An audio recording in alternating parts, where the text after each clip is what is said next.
Hello, everyone. Welcome to this conversation on Christianity and the coming of the Civil War. In this conversation, we're going to look at how slavery divided the nation. We're going to look at two basic facts that we need to understand: how slavery divided three major Christian denominations, and the secession crisis itself and how the country came apart over the issue of slavery. And then, secondly, we're going to look at the Christian defense of slavery. We're going to look at the arguments made by Christians, mostly Southern Christians, in defense of their institution, even as we are heading into civil war and actually into the war itself. So we're going to look at the biblical argument for slavery, the moral or positive good argument for slavery, and the civil issue argument for slavery. So I want to begin with a question. What caused the Civil War? I think it's important to have a frame of reference and understand that less than a century after America fought and won a war to become independent of the British Empire, that the country that we created essentially fell apart in a really big way, in a way that 650,000 Americans died fighting ourselves. And just to put that into context, if you add up all the wars that we have fought with foreign nations, it's about the same number of people that have died, of Americans that have died in foreign wars. It's about 650,000 Americans. So that many Americans died resolving the questions that the Civil War had raised. So, what caused that event? What caused the country to come apart like that? I think it's obvious that whatever caused it, it had to be a severe, it had to be an extreme sentiment that caused people to do such a thing. And so think about that for a moment. What could possibly cause something as big as the Civil War? Well, I think the Mississippi state legislature probably answered that question as best as anyone could.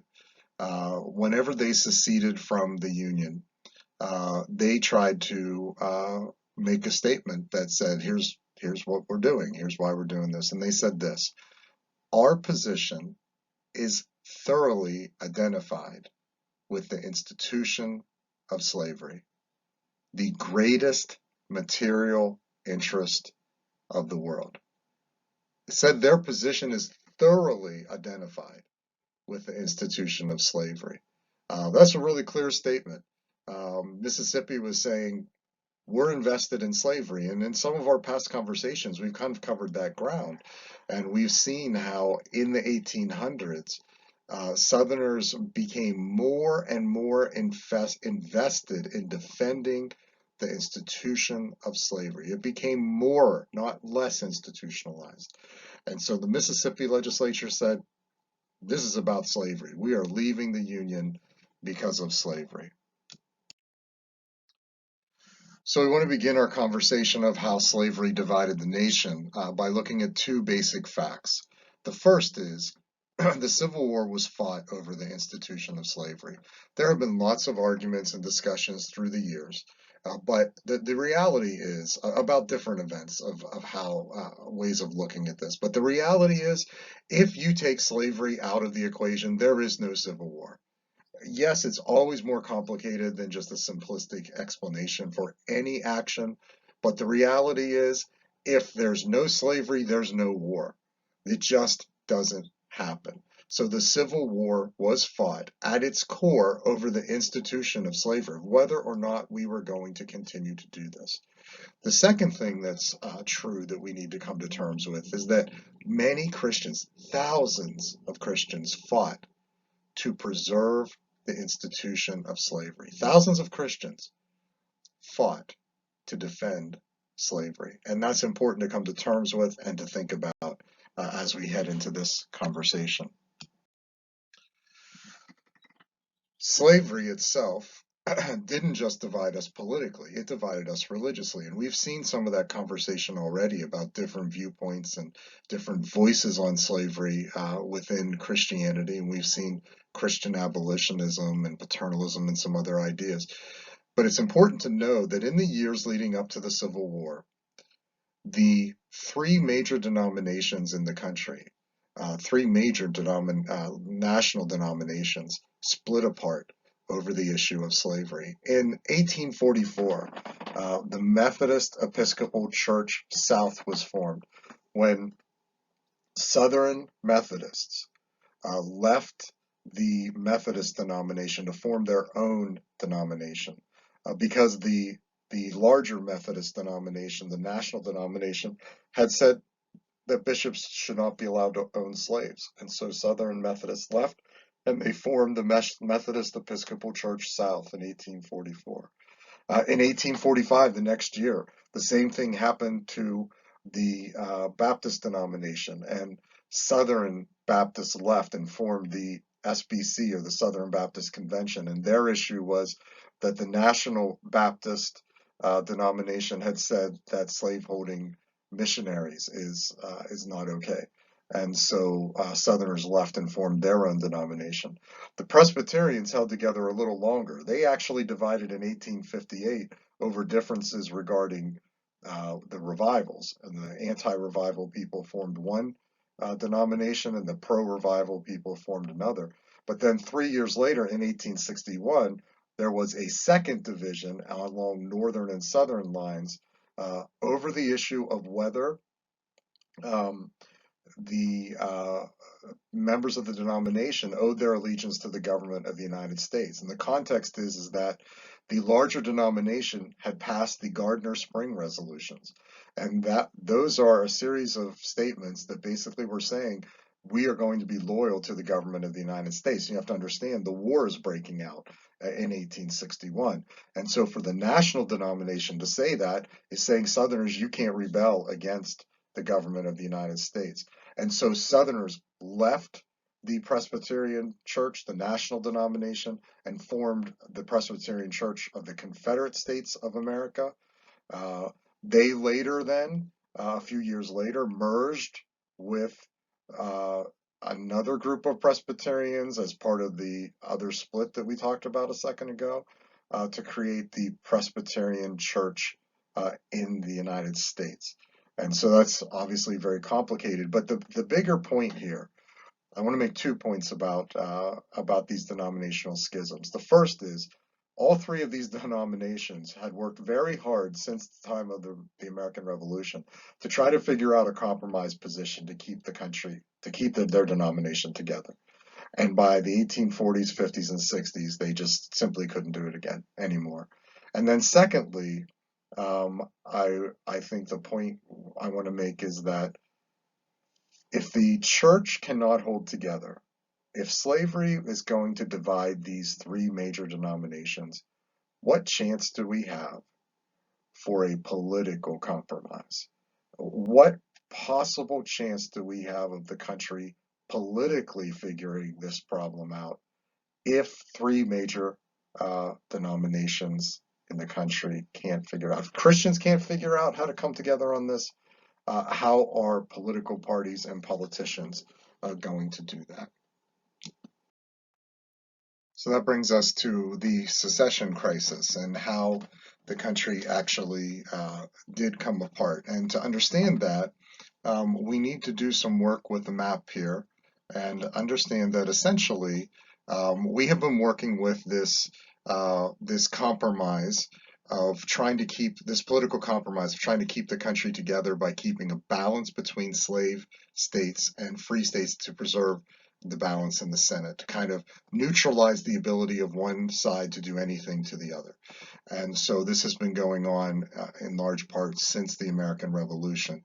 So we get to this period, and you have this growing abolitionist sentiment, this anti-slavery sentiment in the country. You have Southerners digging in the 1830s, and this is becoming a really complex issue. But then in the 1840s, something really interesting happens, and that is that slavery kind of gets put on the back burner for a while, and something else comes in and kind of pushes it aside. And what that thing was that pushed it aside was what we call the idea of manifest destiny.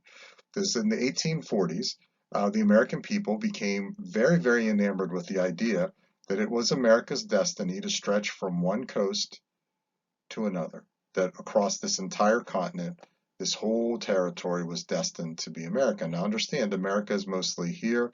We had the Louisiana Purchase territory, which would be some of this at this time, but that's the idea. And so the problem with that is this territory was part of England, and this territory was part of Mexico. In the 1830s, Texas had fought a war with Mexico for its independence and won. However, Mexico still wasn't quite recognizing that. But Texas is kind of an independent country at this point. And so in 1844, James K. Polk runs for president, essentially on a Manifest Destiny platform, and he wins election. And he's essentially saying we need to put Texas in the Union, we need to put California in the Union, and we need to get this territory and put it in the Union. And so he admits Texas as a free state. Congress admitted Texas after he got elected, or actually right around the time of the election, Texas was put in as a free state. We ended up having to go to war with Mexico to get the rest of this territory, which we ultimately did. And California later is going to be brought into the Union. And we actually kind of confront England to gain this territory as well. And so Manifest Destiny for a period of the 1840s kind of sweeps slavery aside. But the thing is, if you've been paying attention to our conversation, you're probably thinking, that this is going to create a bigger long-term problem because the question is going to be, what are we going to do about these territories that we've gained?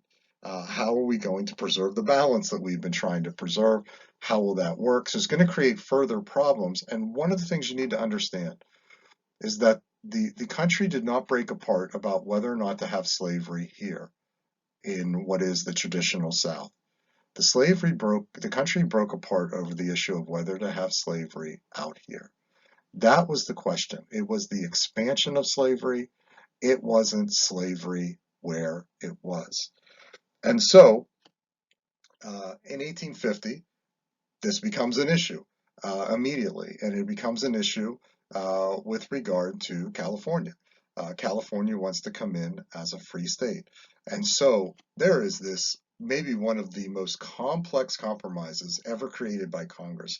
Henry Clay, the architect of the Missouri Compromise, and some other great statesmen of the era, worked very hard to come to a compromise solution, and that was what's called the Compromise of 1850. And in that compromise, California is entered as a free state.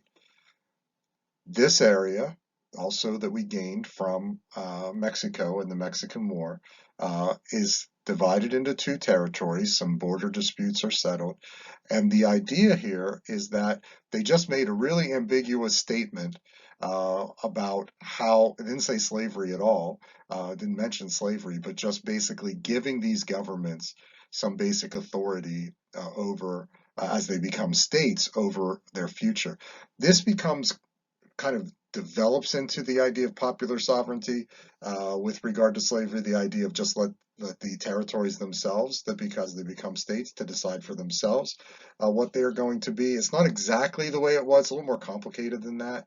But the idea is there of just kind of pushing it outside of the national arena. Congress can't figure this out. We'll let the people in that area decide for themselves.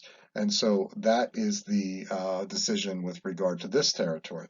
They also passed what's called the Fugitive Slave Act, and that said if a slave escapes from slave territory and goes into free territory, um, it actually said that the federal government can come in and find those slaves and return them. There were lots of people escaping by the Underground Railroad. Lots of Christians, by the way, were part of helping slaves escape in the Underground Railroad, lots of churches as well. And so one of the things this compromise said was the government can come in here and find slaves and take them back, runaway slaves and take them back. And the government can also come in and deputize people in free states and make them assist. And so now you're saying people that are abolitionists might be deputized by the national government to help return people to slavery. And that obviously was a really big deal and very controversial. And the other thing was they got rid of the slave trade in Washington, D.C. They said you can't they can't trade slaves. Slavery was okay in Washington, D.C., but you can't trade slaves in the nation's capital. One of the things I always say about compromises, political compromises, is a good political compromise is one where everybody walks away with something that they are more that with whatever they're more happy with what they got than what they had to give up. A bad compromise, people are more angry with what they gave up than they are happy with what they got. And this is definitely a scenario where people were very angry about what they gave up. There was a lot of people in this country that were very angry about the Compromise of 1850. And so we find out through this compromise that we're in a very complicated situation. 4 years later, territory issues come up again, and we have what's called the Kansas-Nebraska Act, and that deals with these territories out here. Now, you would note that the Missouri Compromise, which said no slavery north of the southern border of Missouri, would be permitted, and so you would think it's not allowed here.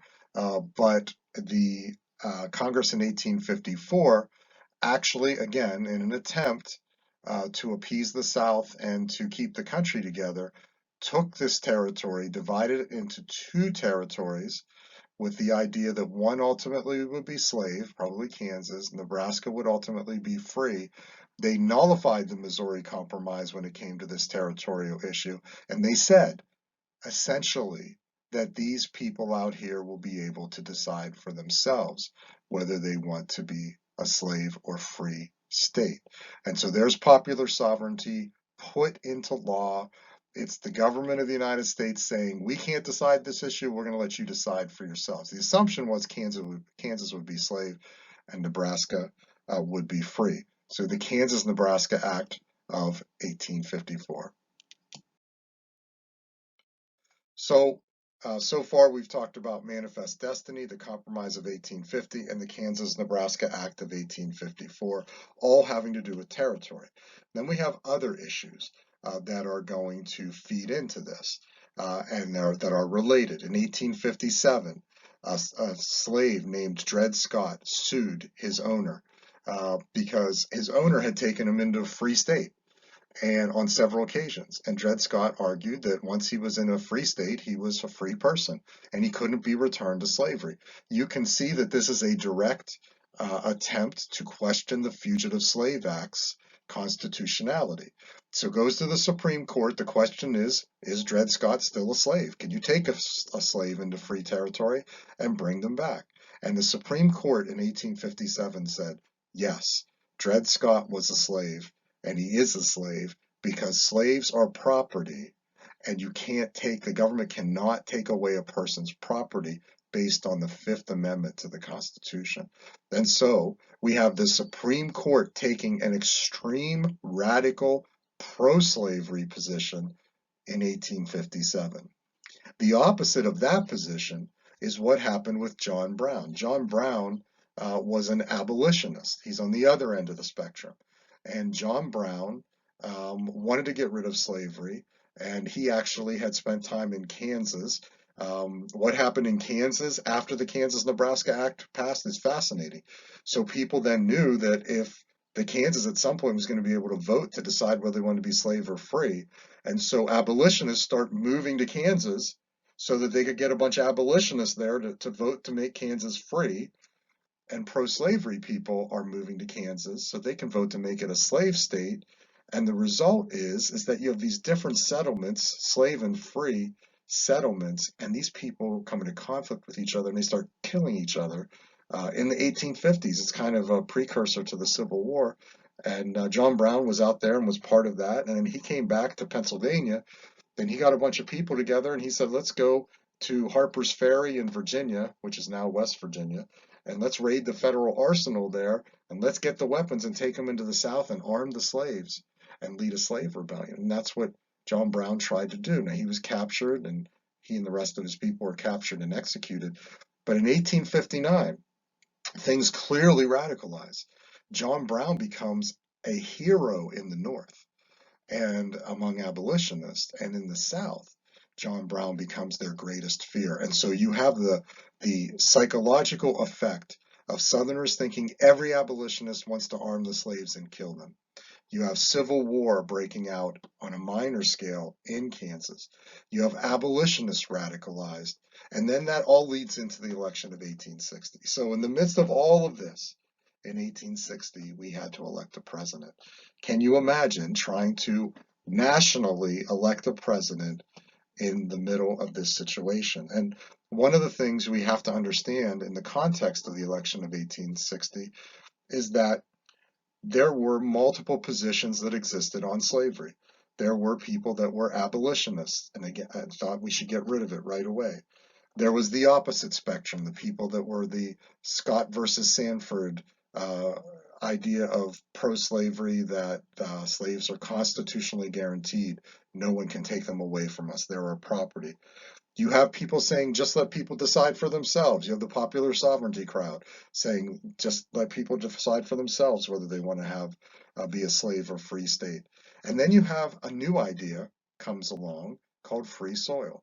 And that's the idea that let's not mess with slavery where it's at, but let's not extend it into more territory. That anything that's not been established yet as part of the United States should be free soil. That ends up being the position of Abraham Lincoln and the Republicans, not abolition. Free soil is the position of the Republican Party and of Abraham Lincoln. And essentially, in the election of 1860, you have almost all of these ideas represented in one way or another by a candidate. And the result is, with this tremendous problem with a lack of any kind of consensus, the Republicans and Lincoln win the election of 1860, but only with votes from the North and the West, with almost no Southern votes at all, and not winning any states in the Electoral College in the South. And the result of that is before Lincoln, just because Lincoln is elected, 7 states are going to leave the Union. 7 Southern states are going to leave the Union, the deepest Southern states.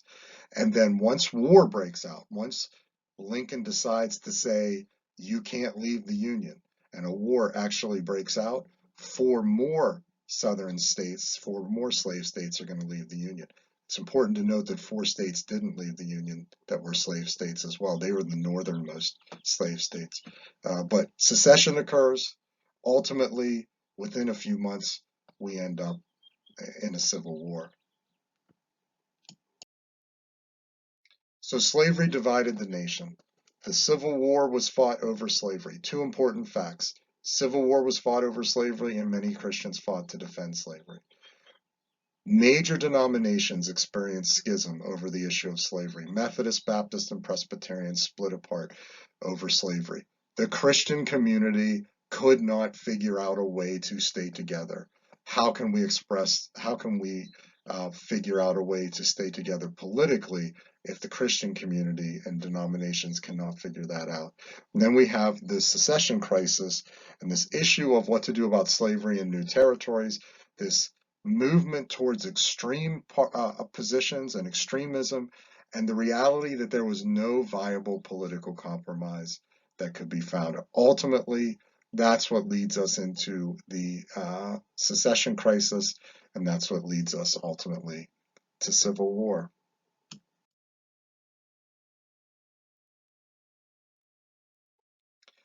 So I have a question as we head into the second part of our conversation. That is, why would a Christian choose to defend slavery? The reality is Christians fought to defend this institution. And I mean, it's really important because it's so anathema to the what Christianity stands for, to support such an institution. Why would a Christian, or why would churches, why would Christian leaders choose to defend slavery?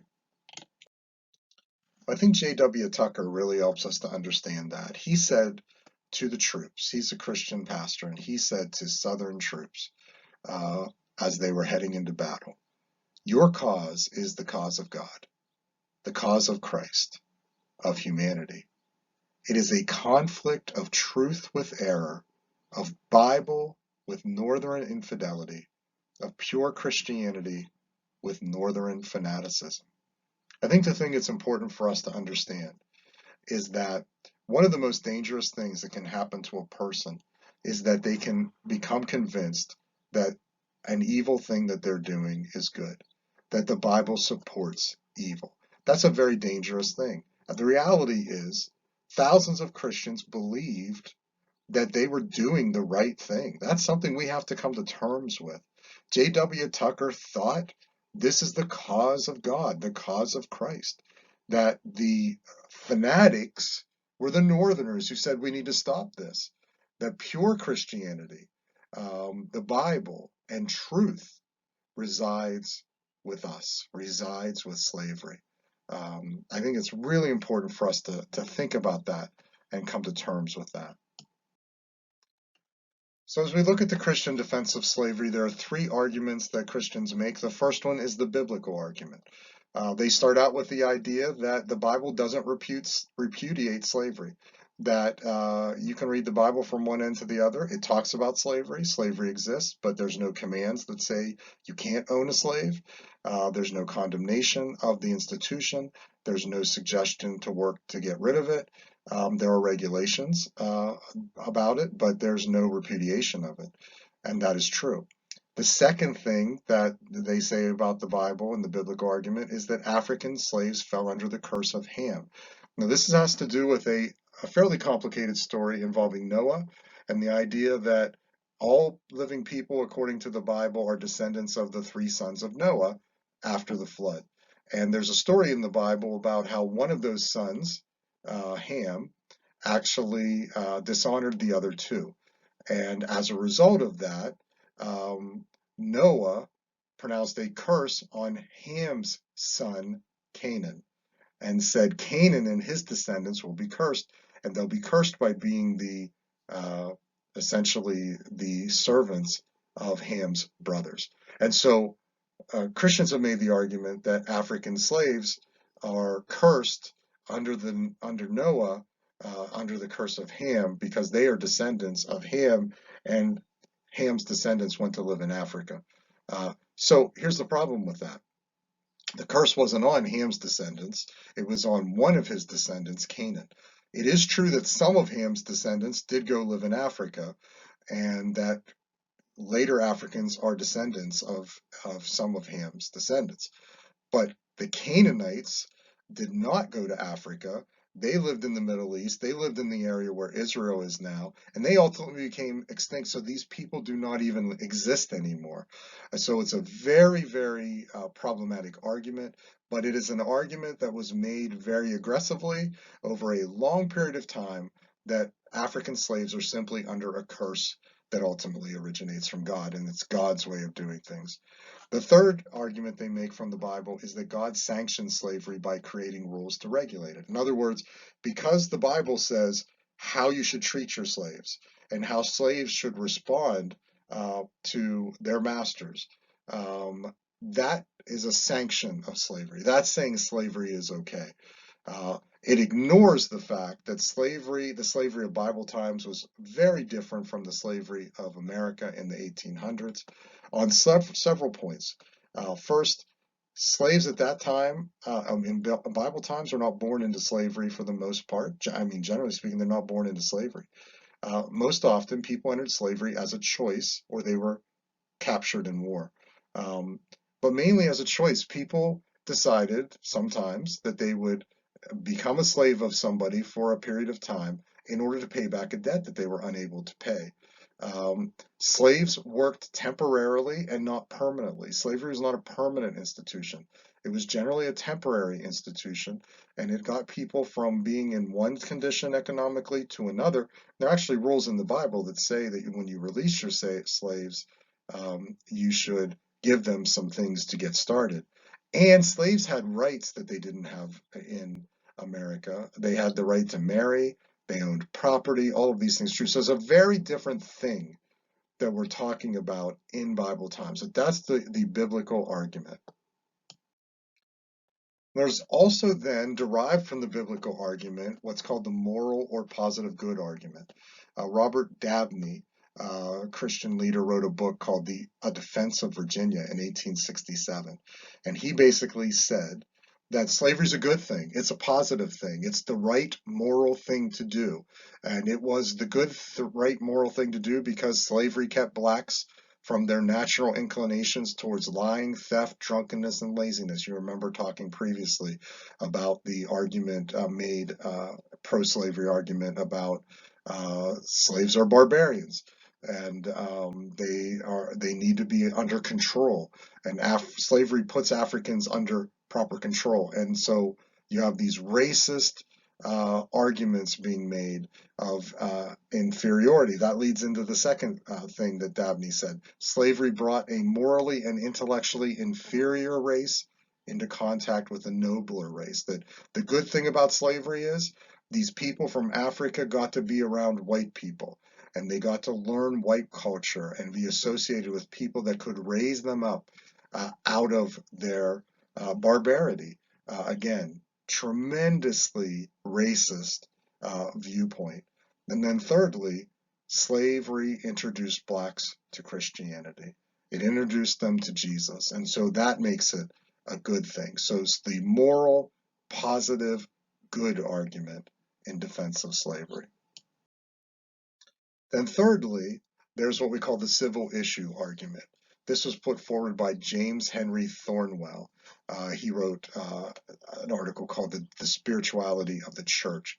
And the idea here is that people should have the liberty, the freedom of conscience to practice slavery or not for themselves. That we should allow people to make that decision. That Christians should morally regulate slavery based on just what the Bible commands. The Bible doesn't say that we should get rid of it. The Bible doesn't say it's a sin. It does say how slaves should be treated by their owners, how slaves should respond to being in slavery. So let's be part of that conversation, but not, and then look at the third part, but make no attempt to influence the government on slavery or any other political or civil matters. This clear dividing line, this wall between spiritual issues and civil issues. They're saying basically the church is a spiritual entity.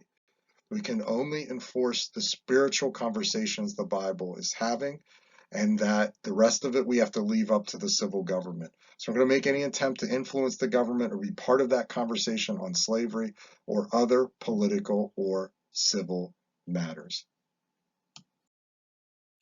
So the Christian defense of slavery, the Bible doesn't repudiate it. Africans are under the curse of Ham, and it's sanctioned by God because God makes rules governing it. It's a good thing. It controls the bad behavior of people, introduces them to a nobler race, and it introduces them to Christianity. And then thirdly, it's not a spiritual issue, it's not a religious issue, it's a civil issue. We should regulate it according to our spiritual principles, but leave its existence or abolition to the state. Leave its continuance or its abolition in the hands of the state. It's a civil issue. In this conversation, we've looked at Christianity and the coming of the Civil War. We've looked at how slavery divided the nation and that how there are two basic facts, that the war was fought over slavery and many Christians fought to defend slavery. I mean, we have to come to terms with this reality. And then secondly, we looked at denominational schisms, how the three major denominations came apart over the issue of slavery, and then how the country came apart over the issue of slavery in the secession crisis, which was essentially a conversation about extending slavery and how there was simply no consensus political compromise that we could find to avoid the secession crisis and to avoid civil war. Then we also looked at the Christian defense of slavery. Again, not all Christians defended slavery, but some did, and some defended it very aggressively. And they defended it because they said the Bible says it's okay. They defended it because they said it's a moral and positive good thing to do. It's not bad, it's it has positive, good elements to it. And then thirdly, they argued that it's a civil issue. It's not a religious issue, a spiritual issue. It's a civil issue, and the church should stick to things that are religious and spiritual in nature. Some questions to consider from this conversation. Did the Christian response to slavery cause the Civil War? I think it's a really important question for us to come to terms with. Uh, were Christians complicit in helping to bring about the Civil War because of their choices and how they responded to slavery? Secondly, is it possible for slavery to be a good thing for an individual? Is it possible for slavery to be a good thing on any level whatsoever for a particular individual? And then thirdly, are Christians responsible to work to end injustices like slavery? Or should we separate things and say there's religious and civil, and we leave the civil to the state and we leave the religious to the church? Are Christians responsible to work to end injustices like slavery in civil society? Thanks for joining the conversation today. God bless you and have a great day.